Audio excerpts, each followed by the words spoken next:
সিরাজগঞ্জের উল্লাপাড়ায় আশ্রয়ণ প্রকল্পের ১২৬টি ঘরের অধিকাংশই ঘরে থাকছে না উপকারভোগীরা। ভূমিহীন ও গৃহহীনদের ঘরে ঝুলছে তালা। কেউ কেউ ঘর ভাড়া দিয়েছেন বলে অভিযোগ রয়েছে।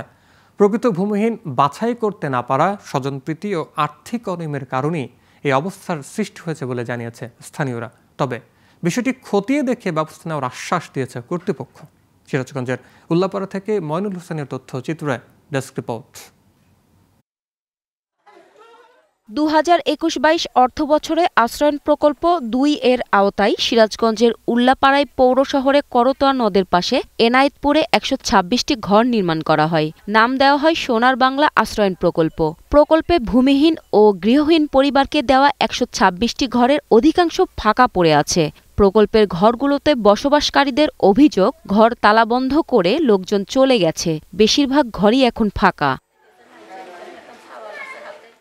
স্থানীয়দের অভিযোগ, প্রকৃত ভূমিহীন বাছাই করতে না পারা, স্বজনপ্রীতি ও আর্থিক অনিয়মের কারণে এই অবস্থা। অনেকজনরা থাকে না, তালা দিয়ে তারা মনে করেন মন চাইলে আসে, না চাইলে আসে, কিন্তু আমরা পাওয়ার থেকেই আছি এখানে। যে অসহায় লোকগুলো আছে তাকে দেওয়ার জন্য চেষ্টা করেন, আর যারা থাকে না, বাড়ি আছে, ঘর আছে, তালা দিয়ে চলে যায়।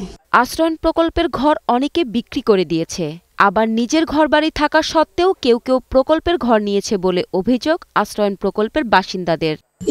নিচে ঘর যেন আমরা 2 টাকা দিয়ে নিয়ে 5 টাকা বেচতে যেতে পারি, বাড়ির যা করে পারি তার নিয়ে। আমার মতন দরিদ্র যারা, টাকার কাছে এটা যে কত বড় মূল্যবান জিনিস তারা জানে না। এখানে আপনারা ইনকারি হলি পারে, সবের বাড়ি ঘর, জমিও বাড়াবি, বাড়িও বাড়াবি, সব বাড়াবি। অভিযোগ খতিয়ে দেখে সঠিক তদন্তের মাধ্যমে দ্রুত ব্যবস্থা নেওয়া হবে বলে জানান এই কর্মকর্তা।